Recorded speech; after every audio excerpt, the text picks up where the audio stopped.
দিল্লির ভোটে আম আদমি পার্টি ধরাশায়ী হওয়ার পর এবার বাংলাকে টার্গেট করছেন বিজেপি নেতারা এবং স্বয়ং কেন্দ্রীয় মন্ত্রী ধর্মেন্দ্র প্রধান এই ঘোষণা করেছেন বাংলার মাটিতে এসে। গতকাল আপনারা জানেন যে সল্টলেকে ধর্মেন্দ্র প্রধান কেন্দ্রীয় শিক্ষামন্ত্রী তিনি একেবারে সরাসরি ঘোষণা করে দিয়েছেন বাংলাকে এবার তারা টার্গেট করবেন। আর ভোটে আম আদমি পার্টি ধরাশায়ী হওয়ার পর বাংলা ঘিরে নতুন স্বপ্ন দেখতে শুরু করেছে ভারতীয় জনতা পার্টি। কেন্দ্রীয় শিক্ষামন্ত্রী ধর্মেন্দ্র প্রধান বাংলায় এসে বলেই দিয়েছেন 2026 সালে বাংলায় ক্ষমতায় আসবে ভারতীয় জনতা পার্টি। এর আগেও অনেকবার তারা হুঁশিয়ারি দিয়েছেন, হুঙ্কার দিয়েছেন। 2021 সালেও তারা বলেছিলেন, কিন্তু শেষ অবধি পারেননি। কিন্তু এইবার আর তারা ছাড়বেন না বলছেন। দিল্লি বিধানসভা ভোটে জয়লাভের পর বিজেপির এখন ব্যাপক কনফিডেন্স এবং পশ্চিমবঙ্গ ঘিরেও তারা এখন আবার ঘুঁটি সাজাতে শুরু করে দিয়েছেন। 2021-এর ভুল তারা 2026-এ করবেন না, এমনটাই তারা বলছেন। 2021-এ ভোটে কি খেলা চলে তারা বুঝতে পারেননি, তারপর ধীরে ধীরে তারা বুঝতে পেরেছেন এবং এখন শুভেন্দু অধিকারী রয়েছেন। শুভেন্দু অধিকারী ভালোই জানেন তৃণমূলে কি ধরনের কাজকর্ম হয়, তাই এবার 2026-এ একেবারে কোমর বেঁধে এখন থেকেই নেমে পড়েছে ভারতীয় জনতা পার্টি। ধর্মেন্দ্র প্রধান তিনি স্পষ্টভাবে বলেছেন, এবার আমাদের লক্ষ্য বাংলা, বাংলা ছাড়া আর কোনো রাজ্য এখন টার্গেট নয়।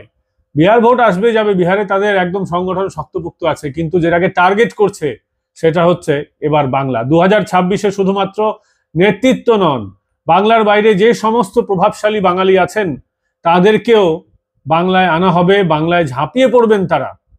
গতবার শুধুমাত্র একজন অভিনেতাকে আনা হয়েছিল, মহাগুরু, কিন্তু এবার বাংলার বাইরে যত বাঙালি আছেন, যত প্রভাবশালী আছেন, প্রয়োজন পড়লে অন্যান্য সব জায়গা থেকে তাদের তালিকা তৈরি করে তাদেরকে বাংলায় আনা হবে এবং বাংলায় বাঙালিকে দিয়েই জেতানো হবে এবং মুখ্যমন্ত্রী হবেন একজন বাঙালি। 2019 সাল থেকে বাংলায় বিজেপির ভোট বেড়েছে 10%-এরও বেশি। 30%-এর কাছাকাছি ভোট ছিল 2019-এ বিজেপির, এখন সেটা 38-40%-এর ঘরে। তাদের টার্গেট হচ্ছে 10%, 5 থেকে 6% ভোট ঘুরে গেলেই খেলা ঘুরে যাবে, কিন্তু তাদের টার্গেট 10%। 10% ভোট তারা বাড়াতে চাইছেন। এই 10% ভোট কিভাবে বাড়বে?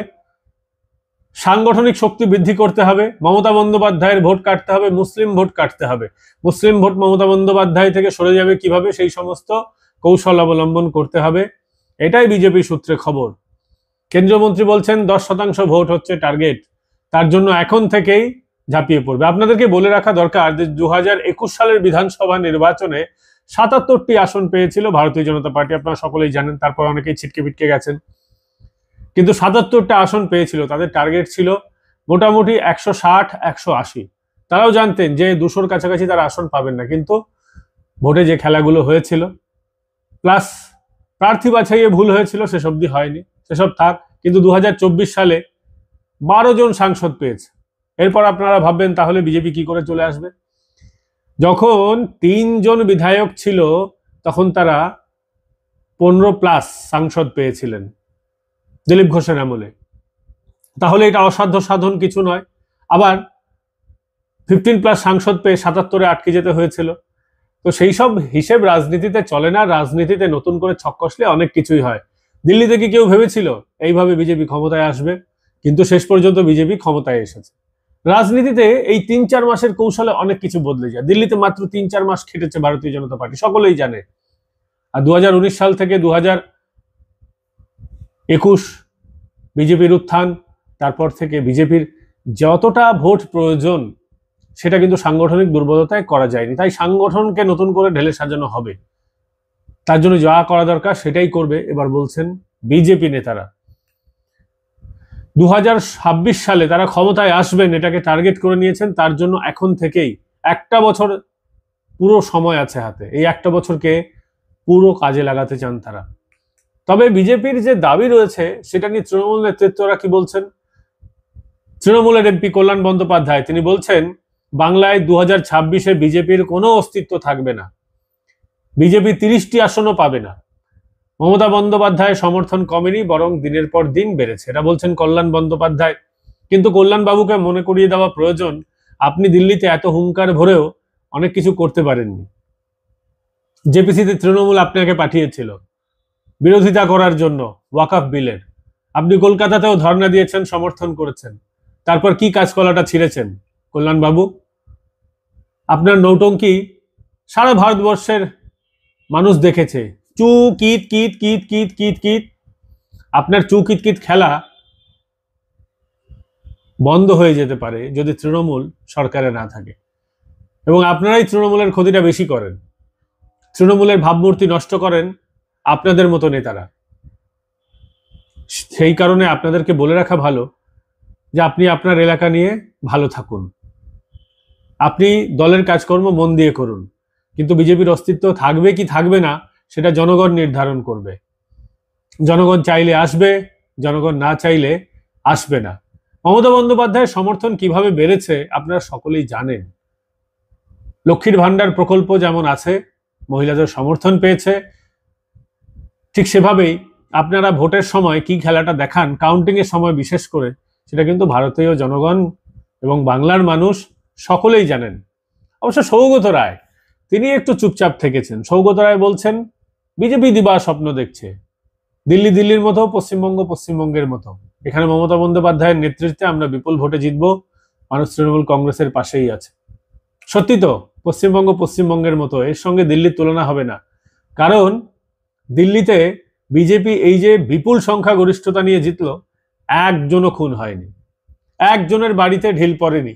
উল্টে যিনি হেরেছেন আতিশি, সদ্য বিদায়ী মুখ্যমন্ত্রী ইস্তফা জমা দিয়েছেন, তিনিও মার খাননি, কিচ্ছু হয়নি। তিনি তো নেচেছেন, আনন্দ করেছেন, হেরে গেছেন তবু নেচেছেন। সত্যি দিল্লি দিল্লির মতো। দিল্লির শিক্ষায় এখন পশ্চিমবঙ্গের মানুষকে অন্তত রাজনৈতিক শিক্ষায় শিক্ষিত হতে হবে। দিল্লিতে একজনের বাড়িতে ঢিল পড়েনি। আর 2021-এ লাইন লেগে গিয়েছিল লাশের।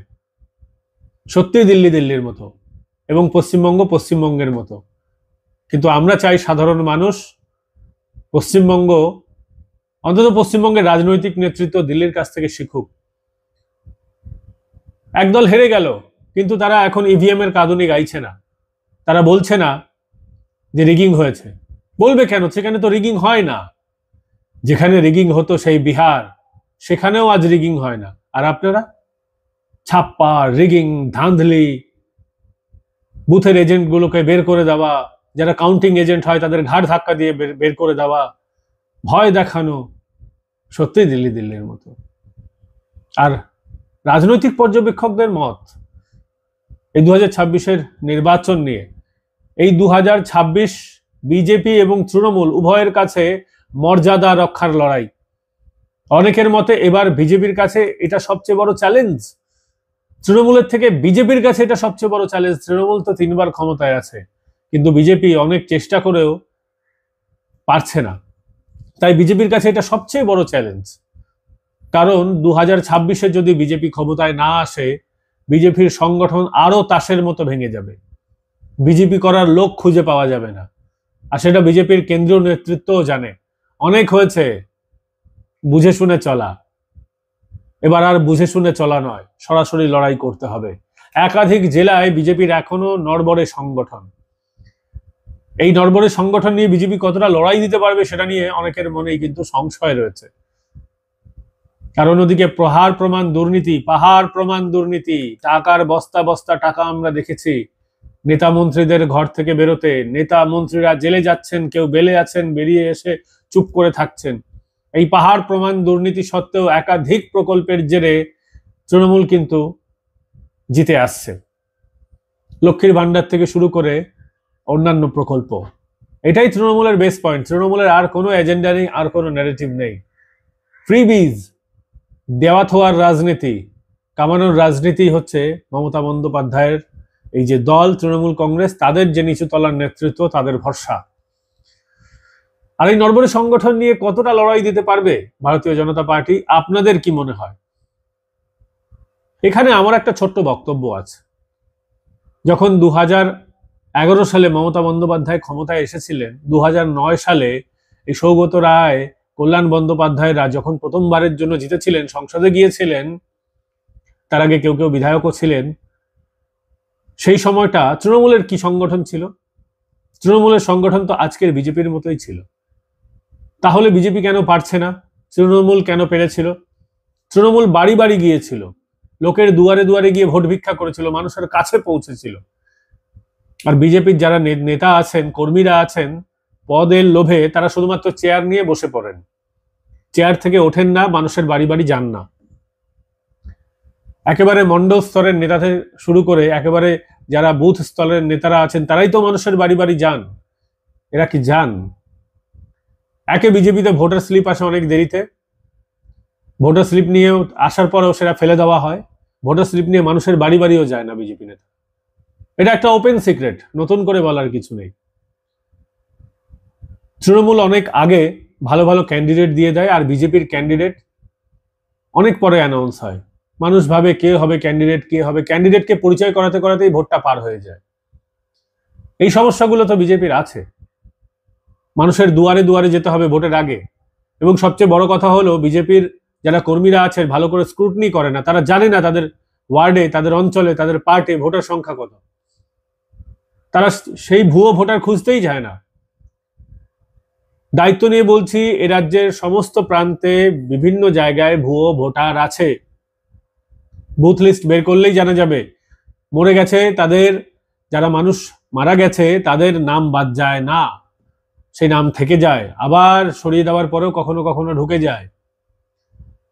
বিভিন্ন আবাসনগুলো রয়েছে, সেখানে ভুয়ো ভোটার ঢোকানো হয়। সাধারণ বাড়িগুলোতে করা হয় না, কারণ বাড়িতে কজন থাকে, কারা থাকে সবাই জানে। কিন্তু আবাসনে, বিভিন্ন জায়গায় আবাসনে ভুয়ো ভোটার ঢোকানো হয়।